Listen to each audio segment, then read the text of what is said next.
Good morning class fifth.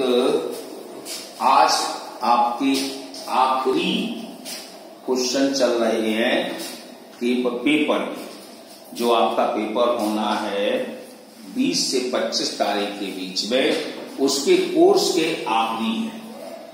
कल हम आपको रिवीजन टाइप में करा देंगे क्वेश्चंस, लेकिन आप इसको हमें लिख भेजें अगर जो सवाल नहीं आते हैं तो वो आपको करने हैं, क्योंकि 1 से 5 तक आपका कोर्स आएगा पेपर के अंदर।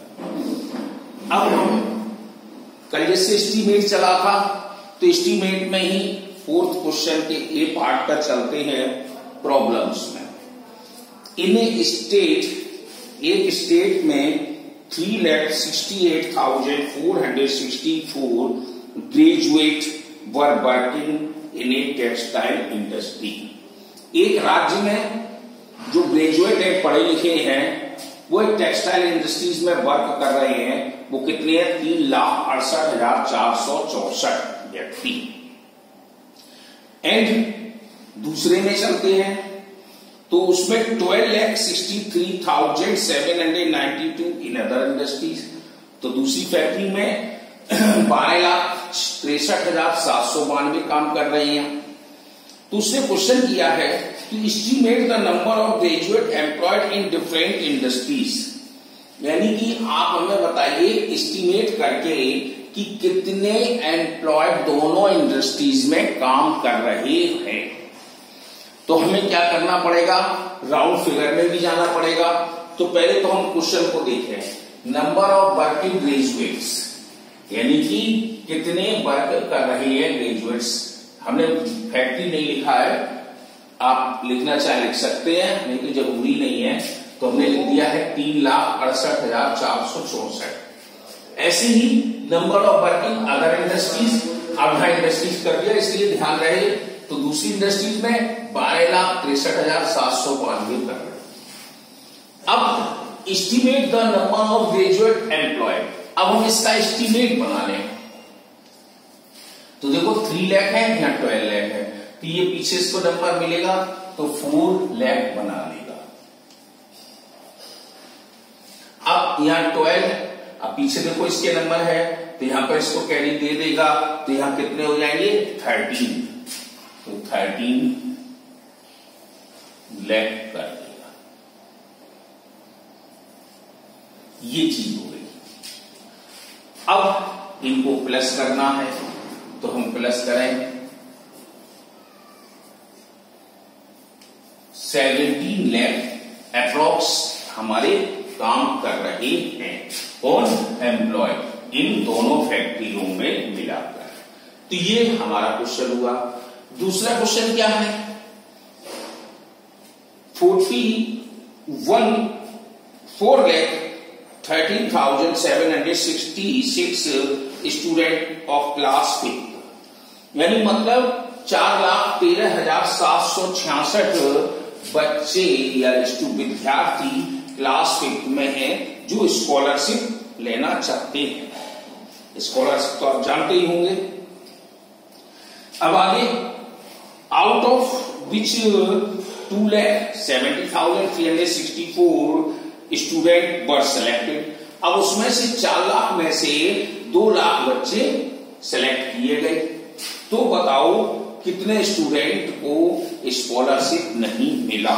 तो इसमें इसने दिया है कि आपको एक्चुअल भी बताना है और एस्टीमेट बताना है।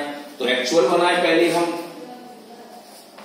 तो हमने लिखा है number of scholarship class 5th students 4,13,766। ऐसे स्टूडेंट पर स्कॉलर्स सेलेक्टेड फॉर स्कॉलरशिप, यानी स्टूडेंट्स को चुना गया, सिलेक्टेड नहीं चुना गया, किसके लिए? स्कॉलरशिप के लिए।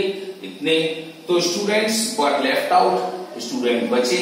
तो हम इसको माइनस कर रहे हैं। 6 में 4 के 2, 0, 4, 3, अब 11 में से 4, 7 में 4 और 1, ये आ गया हमारा। अब हम इसके आगे चलते हैं। जैसे यहां पे देखो ये भी लैक है, ये भी लैक, तो यहां 1 है तो 4 आ जाएगा। इसकी सभी शून्य हो जाते हैं। इसमें देखो 2, इसके पीछे 7 है तो ये 3 हो जाएगा, माइनस कर दोगे तो अप्रोक्सीमेट हमारी 1 लाख और वैसे एक्चुअल है 1,43,402। अब तीसरे क्वेश्चन में चलते हैं कि ए पैकेट कंटेन 12,218 पेपर क्लिप। एक पैकेट में क्लिपों की संख्या है 12,218 रुपए। अब कहता है टोटल क्लिप बॉट यानी कि 9 सच पैकेट, यानी कि हमने 9 पैकेट खरीदे, तो बताइए कि हमारे पास क्लिपों की संख्या कितनी होगी। तो हमने लिखा है number of packet paper clip is equal to 12,218।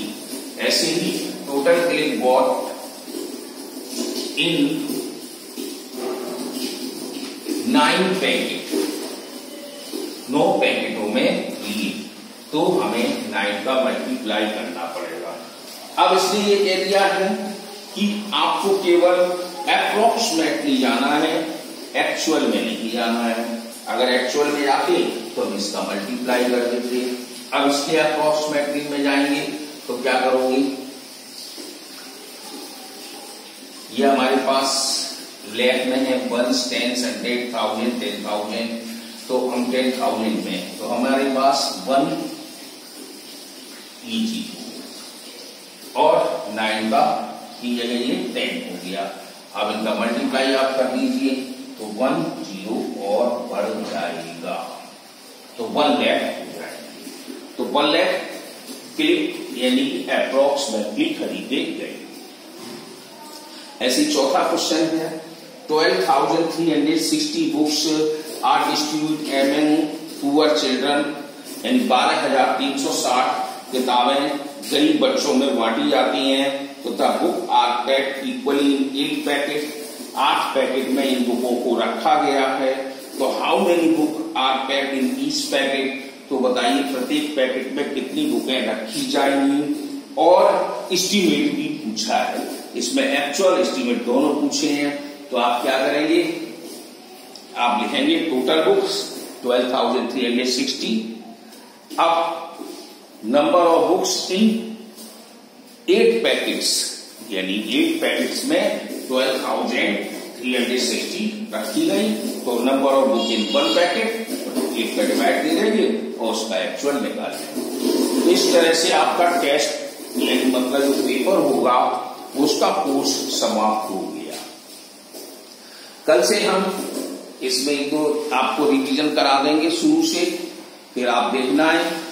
और किताब नहीं है तो किताबें ले लो, मैं नहीं जानता हूं, अब रिवीजन में आपको करा दिया जाए।